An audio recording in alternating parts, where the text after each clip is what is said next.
At Thanksgiving dinner, in front of 11 people, my father raised his glass to toast my sister's new house and said something he genuinely believed was fair. "We always knew Chelsea would be the one to make something of herself," he said, warm, proud, glancing around the table for agreement. "We just hoped teaching would be enough to keep you afloat." I'm Piper Donovan. I'm 33 years old, and I'm a special education teacher, the kind of job that pays so little I also tutor on weekends and drive for a rideshare app most weeknights just to keep my own lights on, let alone anyone else's.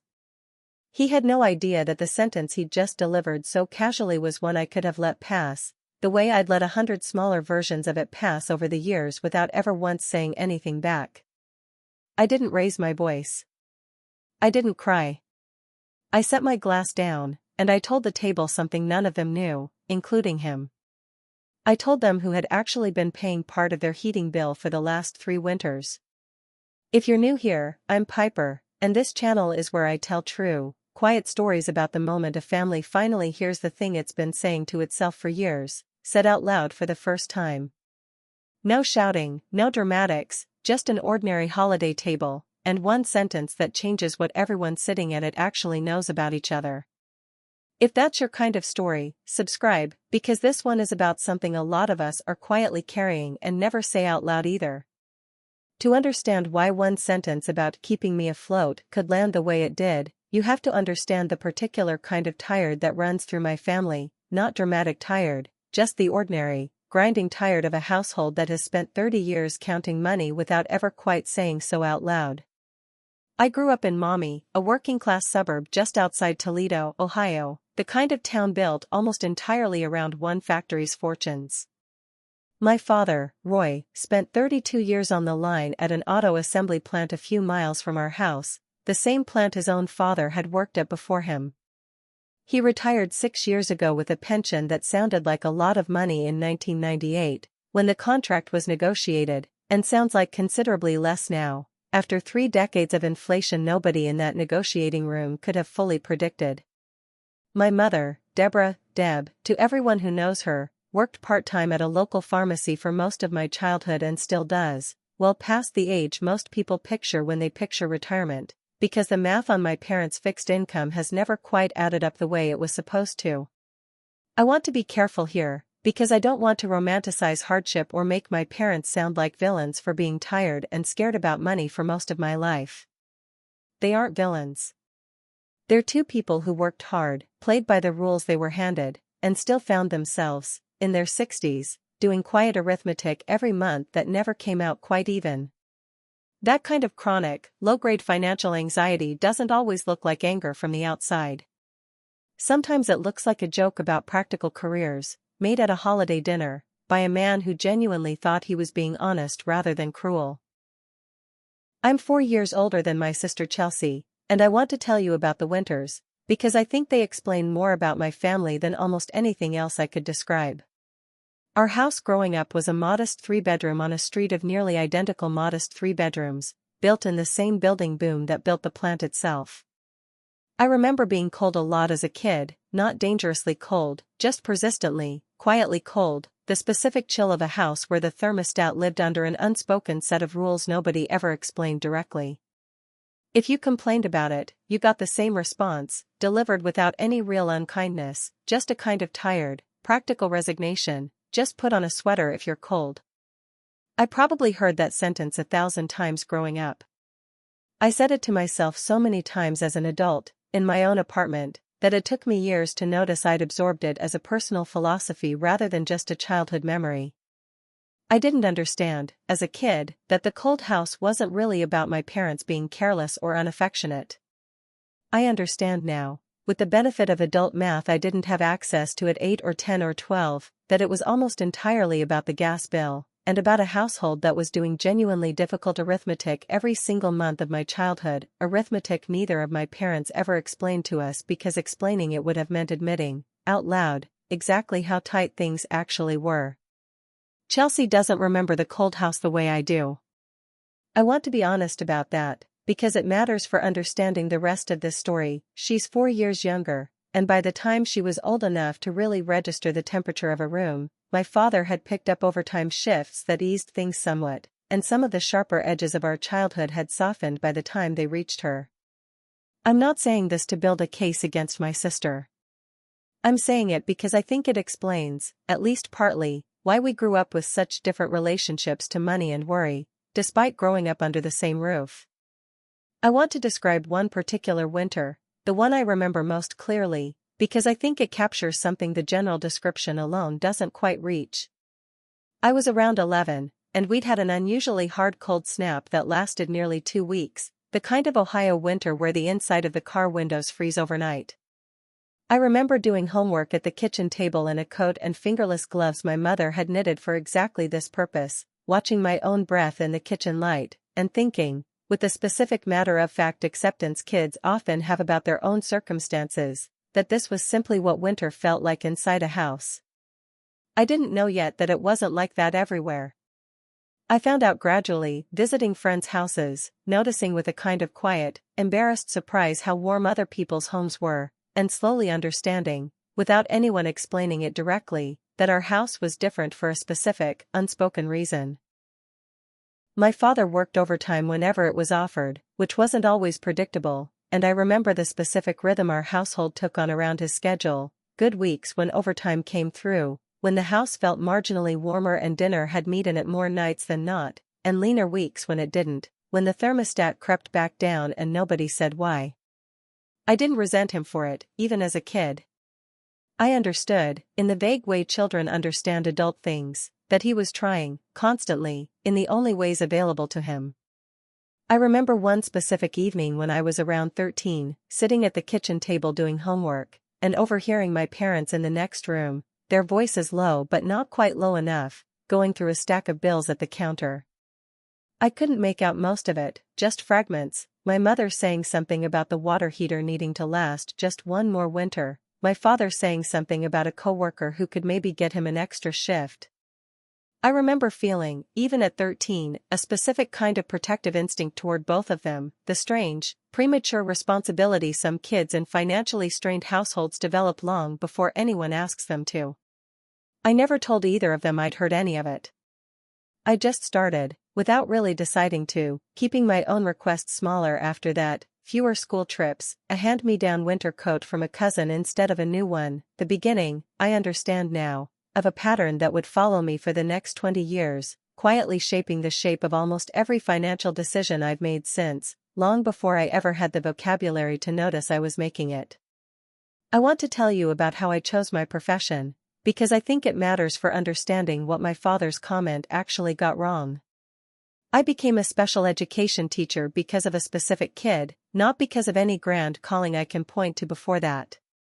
I was student teaching my final year of college, placed in a resource room with a 9-year-old named Tyler who had significant expressive language delays and had spent most of his academic life being quietly written off by adults who didn't have the training or the patience to reach him.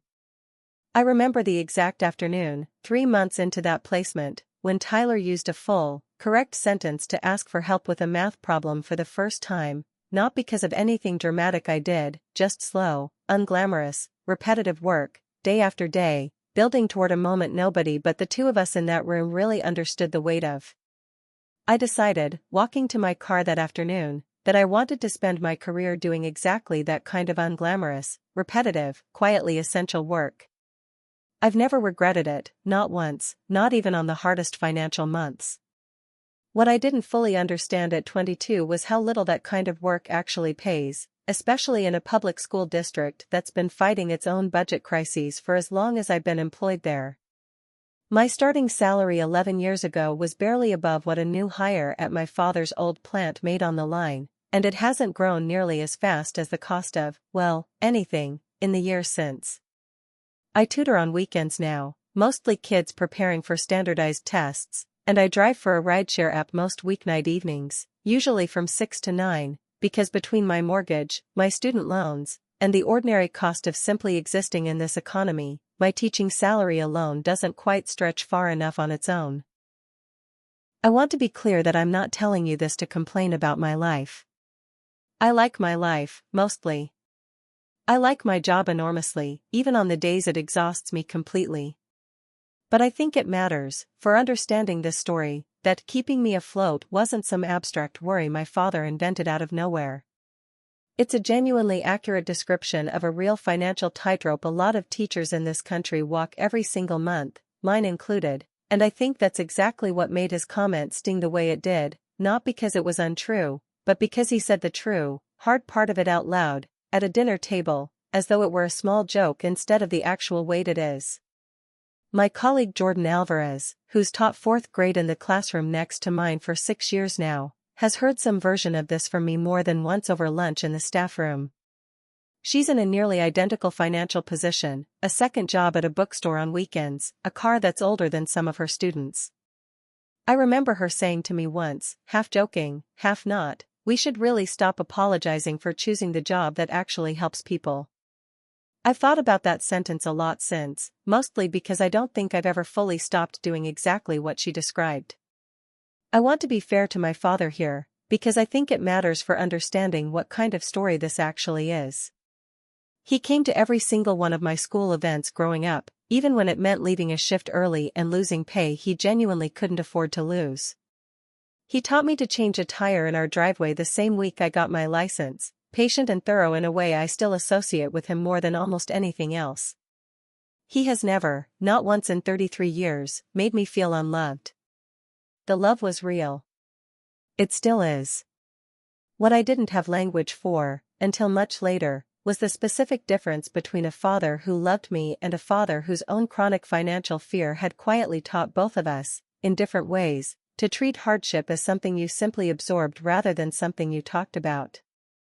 I got my teaching certification the same year Chelsea got her real estate license, and I remember, distinctly, the different reactions those two milestones got at our family dinner table. Mine was met with warm, genuine pride, tempered almost immediately by a question about starting salary that my father asked with real concern rather than judgment. Chelsea's was met with the same warm pride, but without that same immediate financial undertone, not because my parents loved her more, I've come to understand, but because her chosen field simply didn't trigger the same specific, decades-old anxiety in them that mine apparently did. I want to mention one more memory from around that time, because I think it says something the salary conversation alone doesn't quite capture. At my college graduation, my father gave me a card with $200 in it, a genuinely generous amount for our family at the time, and a short handwritten note that read, in part, "We're proud of you for doing something that matters, even if it doesn't pay like it should."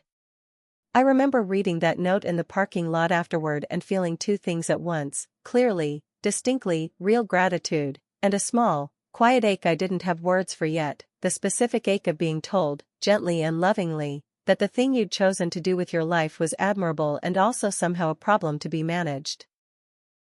I've kept that card in a drawer in my apartment for 11 years now.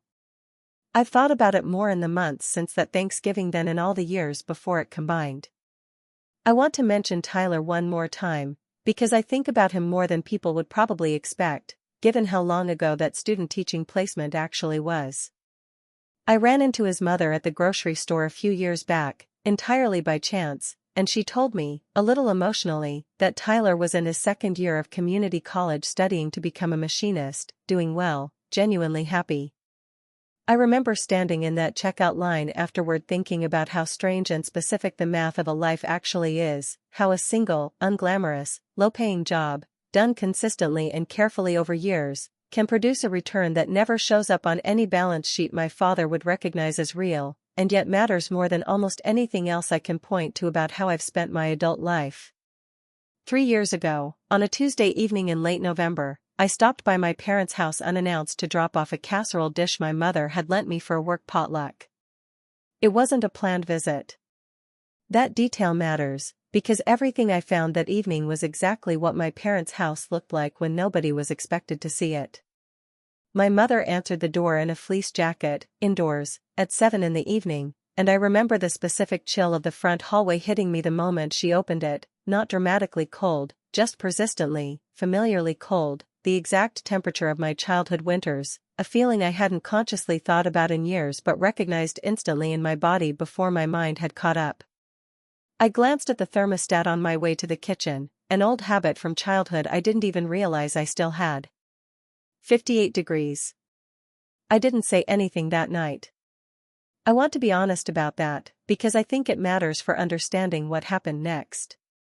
I didn't confront her, didn't ask why, didn't make it a moment. I just noticed, the way you notice a lot of things about your parents once you're an adult and have finally developed the emotional vocabulary to actually see them clearly instead of just needing them. I sat with it for about a week before I did anything. I ran the math in my head more than once. My own budget was tight enough that adding any new recurring expense felt genuinely risky, not performative tight the way people sometimes describe their finances for sympathy, but real, uncomfortable, spreadsheet checking tight. But I kept coming back to the image of my mother in that fleece jacket in her own kitchen, and I kept thinking about how many times, growing up, I'd been told to just put on a sweater, and how it had never once occurred to me, as a kid, that the person telling me that was cold too.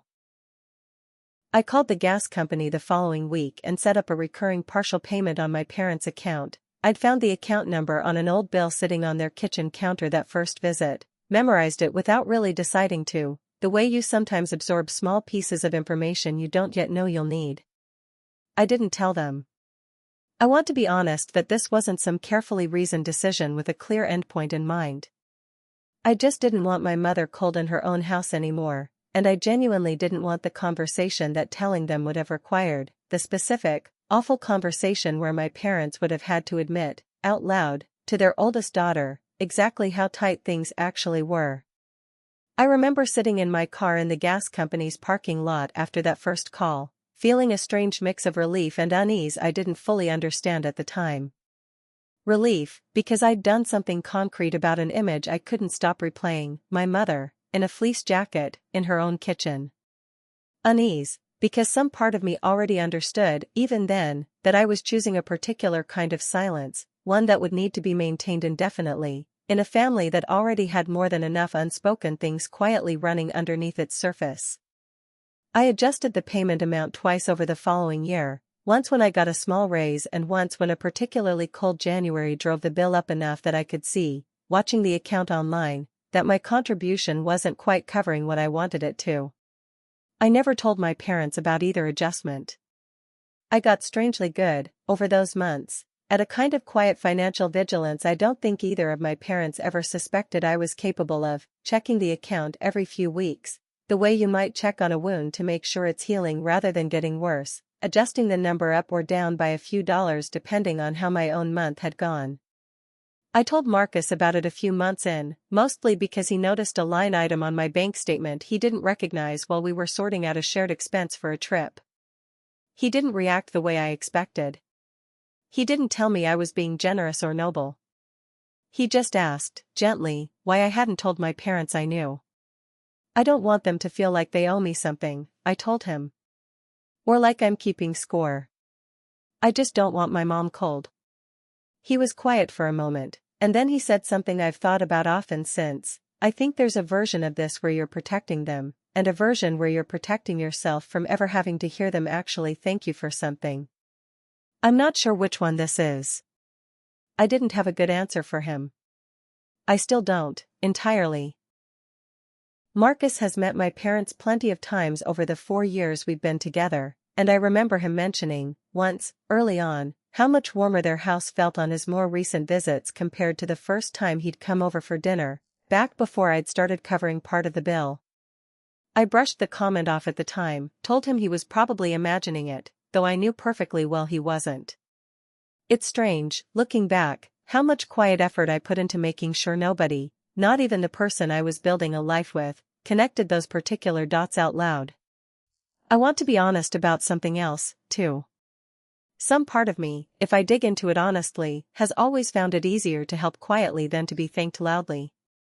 I've wondered, more than once, whether growing up in a house where money was a source of quiet shame taught me that the safest way to give anything, money, help, attention, was to give it in a way nobody had to acknowledge, because acknowledgement always seemed to come with its own complicated weight in my family. I want to describe one more moment from that period, because I think it matters. About a year into quietly covering part of that bill, I mentioned to my mother, carefully, almost testing the waters, that I'd noticed the house felt warmer than I remembered from childhood. She smiled and said something about the furnace finally being replaced, a small, plausible cover story I'm fairly certain she'd told herself as much as she told me. I let it stand. I didn't push. I think, looking back, some part of both of us understood there was a truth underneath that neither of us was ready to say out loud yet. If you've ever quietly taken care of something for your family, money, a bill, a problem, without ever telling them you knew, without ever needing the credit, drop the word afloat in the comments below. I read every single one, and I have a feeling more of you are carrying some version of this than you'd guess walking into this story. I brought some of this to Jordan over lunch one day that spring, not the full story, just the general shape of it, quietly helping a family member financially without telling them.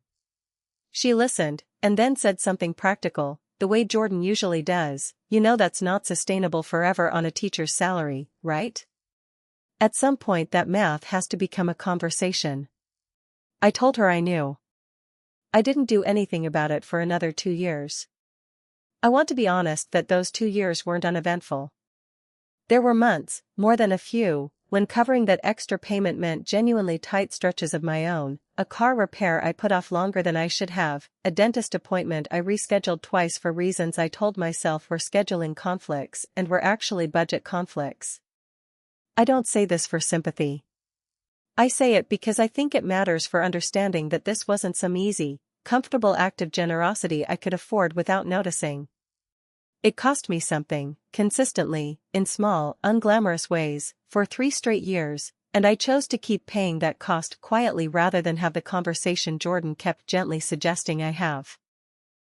I picked up an extra rideshare shift most Sunday nights specifically to cover it, a detail I never mentioned to anyone in my family. There's a particular kind of tired that comes from grading papers until 10, then driving strangers around a mid-sized Ohio city until well past midnight, and I got thoroughly familiar with that tiredness over those 3 years, in a way I mostly kept to myself, the same way I kept most things to myself when it came to my family's finances. I drove to my parents' house for Thanksgiving that year the way I always do, Marcus beside me, a store-bought pie on my lap because baking has never been my strength, no particular expectation for the evening beyond the ordinary rhythm of a holiday I'd attended my whole life. I had no idea, pulling into that familiar driveway, that this was the Thanksgiving where the math I'd been quietly managing for 3 years was finally going to become the conversation Jordan had predicted, in front of 11 people, in a way none of us saw coming. The drive to my parents' house takes about 15 minutes from my apartment, a route so familiar I'd driven it on autopilot more times than I could count, past the elementary school 2 districts over from the one I teach at, past the shuttered strip mall that used to have a video store I loved as a kid, past the entrance to the plant where my father spent 3 decades of his life, still running, though at a fraction of the workforce it employed when he started there. My parents' house looked exactly as it always does on a holiday, both cars in the driveway, the porch light on despite the early afternoon, a wreath on the door my mother replaces every November like clockwork. She met us at the door in the same fleece jacket I recognized from that Tuesday evening 3 years earlier, though the house, I registered almost immediately, felt noticeably warmer than it used to on ordinary visits. "You look tired," she said, pulling me into a hug, which is what she says almost every time she sees me, a small, easy observation that has always stood in my family's particular shorthand, for the more specific question she doesn't usually think to ask about why. Chelsea arrived about 20 minutes after us, Ben trailing behind her with a bottle of wine and the particular giddy energy of someone about to share good news. "We have an announcement," she said, barely inside the door, unable to hold it in. They'd closed on a house the week before, her first, a 3-bedroom in a nicer part of town than any of us had grown up in, funded largely by a commission from what she described, in vivid, excited detail, as the biggest deal of her career so far, complete with a story about a bidding war and a nerve-wracking week of waiting to hear back. I felt a real, uncomplicated wave of happiness for her, watching her tell the story, gesturing with her hands the way she does when she's excited about something. I want to be clear about that, because nothing that happened later that evening changes how genuinely glad I was, in that moment, for my sister. Dale Kowalski, my father's oldest friend from the plant, arrived shortly after with his usual bag of dinner rolls from the bakery down the street, a Thanksgiving tradition going back further than I can remember. I've always liked Dale. He has an easy, unhurried warmth about him, the specific kind that comes from 30 years of factory friendships built on genuine mutual respect rather than convenience. He remembers my birthday every year without fail, still asks specifically about my students by the nicknames I've mentioned to him in passing months earlier, something even some of my own relatives rarely manage. I mention him particularly because his presence, along with Ben's, mattered enormously to what happened later. He was, like Ben, someone entirely outside my family's established habits, with no old practice of simply letting certain comments pass without noticing them. We sat down to eat around 2, the dining room crowded with the extra leaf my father puts in the table only twice a year, the specific smell of my mother's stuffing filling the whole house in a way that still, every single year, transports me instantly back to childhood. My father said grace, the same simple version he said my whole life, thanking everyone at the table by name, and then carved the turkey with the same careful, methodical precision he's always brought to that particular task, a small ritual of competence he clearly still took real pride in. Dinner unfolded warmly for most of the first hour. Ben, clearly a little nervous meeting so much extended family energy at once, relaxed steadily as the meal went on, laughing easily at my father's stories, visibly working to make a good impression on people whose opinion mattered enormously to him. I liked him immediately, earnest, a little formal in the specific way new in-laws often are, plainly devoted to my sister in a way that was easy to see even on short acquaintance. My father was in excellent spirits, holding court the way he always does at these dinners, telling an old story about the winter the plant's heating system failed for 3 days straight and half the line worked in their coats, laughing about it now in a way that made clear he genuinely enjoyed the camaraderie of that shared hardship, decades later. The table laughed along. Dale added his own version of the story, the two of them finishing each other's sentences the way old coworkers do. He moved from that story into another, about the year he and my mother bought their first real Christmas tree instead of the small artificial one they'd used for years, a small, specific memory he told with genuine tenderness, clearly still moved by it even now. At one point, an aunt near the middle of the table asked me how teaching was going this year, and I found myself giving the short, practiced version of an answer I'd refined over years of these dinners, a sentence or two about my students, nothing about the tutoring, nothing about the 3 evenings a week I spend behind the wheel of my own car for a rideshare app instead of at home. I've noticed, without ever quite deciding to do it on purpose, that I tend to make my own financial reality sound smaller at that table than it actually is, the way you might instinctively downplay a strain in a room that's already carrying enough of its own. I noticed, somewhere around that story, the particular ease with which my father moved between hardship stories from his own life, always framed as character building, almost fondly remembered, and a slightly different tone when the subject turned, as it inevitably does at these dinners, toward Chelsea's new house and what it represented. He'd mention it every few minutes, unprompted, clearly proud, clearly moved by watching his younger daughter accomplish something that felt, to him, like real, visible security, the kind of security he'd spent his own working life reaching for and never quite fully grasping. My mother moved between the kitchen and the table with her usual quiet efficiency, refilling water glasses, making sure everyone's plate stayed full, the specific busyness I understood, watching her that afternoon with 3 years of accumulated context I hadn't had before, as its own kind of quiet management, the particular vigilance of someone who has spent decades trying to keep a household's harder truths comfortably out of view. I noticed, too, the way she kept glancing toward my father whenever the conversation drifted anywhere near money, Chelsea's new mortgage rate, an aunt's comment about rising grocery prices, small, ordinary threads of holiday conversation that would have meant nothing to anyone else at that table, but that I watched land on my mother with a specific, barely visible flinch each time, a reflex I recognized now in a way I hadn't fully registered on previous visits. Marcus caught my eye once from across the table, a small, familiar check-in look. I gave him the faintest possible nod, the specific shorthand we've developed over years of these family gatherings together. I'm fine, this is normal, I'll tell you about it later. I had no idea, giving him that small reassurance, how soon later was actually going to arrive, or how differently I'd be describing the evening once it had. By the time my mother brought out the pies, pumpkin and the store-bought apple I'd brought, both cut and plated with the same careful attention she gives everything, the whole table had settled into the easy, contented lull that comes after a good meal among people who genuinely enjoy each other's company. My father, still holding his glass of the sparkling cider he drinks in place of wine, stood up at the head of the table, looking around at all of us with the specific warm satisfaction he gets at the end of a good holiday. "I want to say something," he said, raising his glass toward Chelsea and Ben. "To Chelsea and Ben, and the new house. You worked hard for this, and your mother and I couldn't be prouder." Everyone raised their glasses. I raised mine too, genuinely, meaning it. "We always knew Chelsea would be the one to make something of herself," he continued, warm, a little sentimental, glancing around the table for the easy agreement he clearly expected to find. "We just hoped teaching would be enough to keep you afloat." There was a strange half-second of silence after he said it, the kind of pause where a room hasn't yet decided how to receive something.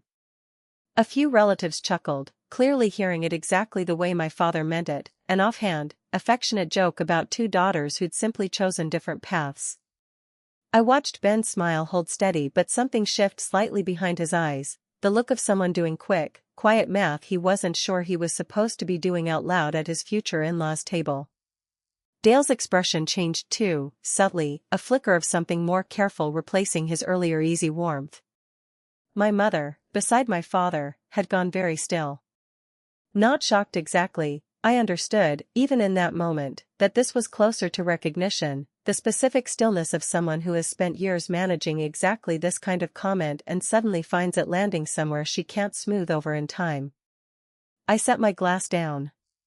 Into the small, warm, still mostly oblivious quiet that followed, the kind of quiet where most of the table still assumed this was simply a fond, harmless joke, I spoke. I kept my voice level, the same calm, unhurried register I use with a student who's about to have a hard moment and needs to feel like the adult in the room isn't panicking. "Dad, can I say something? I think it actually connects to what you just said." He blinked at me, still smiling, the particular open, unguarded expression of a man who has no idea anything has shifted. "Of course, honey. 3 years ago," I said, "I stopped by on a Tuesday night to drop off Mom's casserole dish. The house was 58 degrees.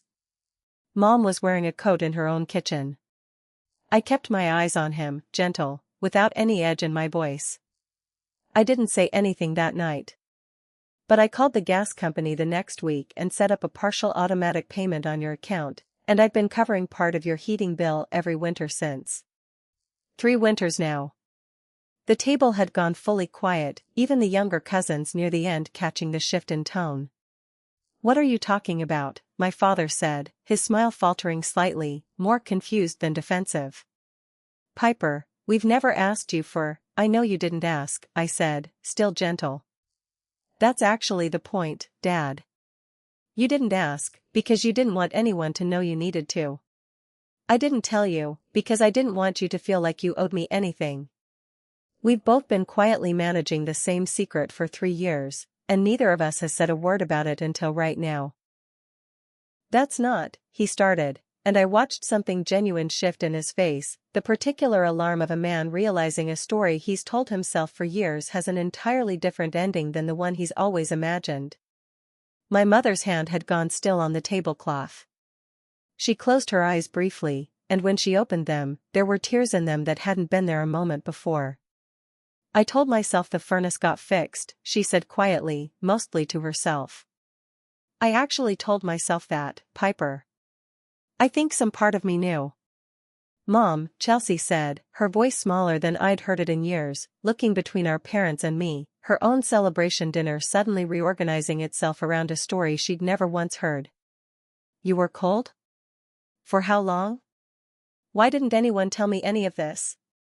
"Because you were 26 and just starting out, and your father and I didn't want either of you carrying our problems," my mother said, her voice unsteady now.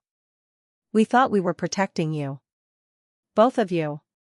Dale, near the middle of the table, had gone quiet in a way I'd genuinely never seen from him at any family gathering, his usual easy conversation completely extinguished.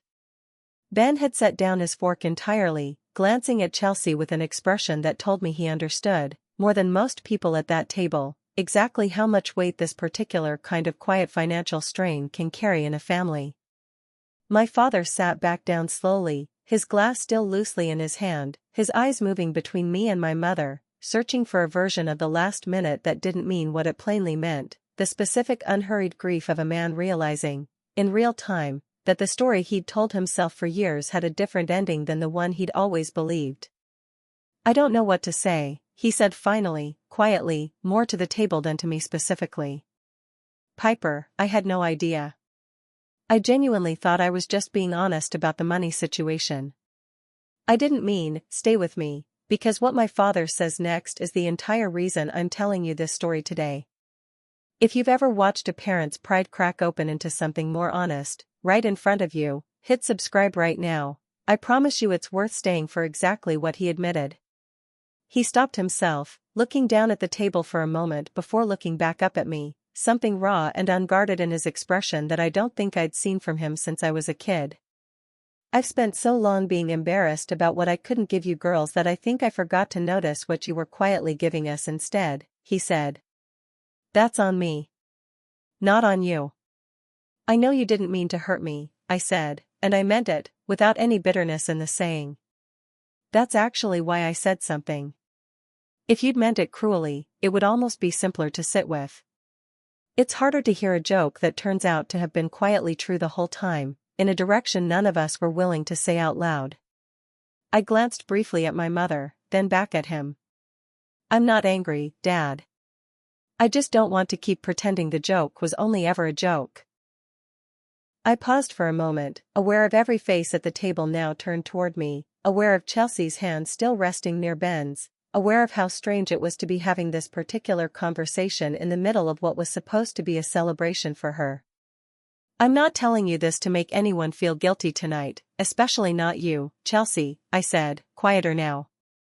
"I'm telling you because I think it actually says something true about what teaching has and hasn't kept me afloat through. I've been afloat this whole time. I just built the boat myself, and none of you knew it needed building." One of the younger cousins had put down her fork entirely, watching with the wide, uncertain eyes of someone realizing an adult conversation had suddenly become far more serious than anyone had prepared her for. My mother reached over and took my father's hand on the tablecloth, a small, quiet gesture that told me, more than anything either of them said afterward, that whatever came next, they were going to face it together rather than separately, the way I suspected they'd been quietly facing most things for the last 35 years.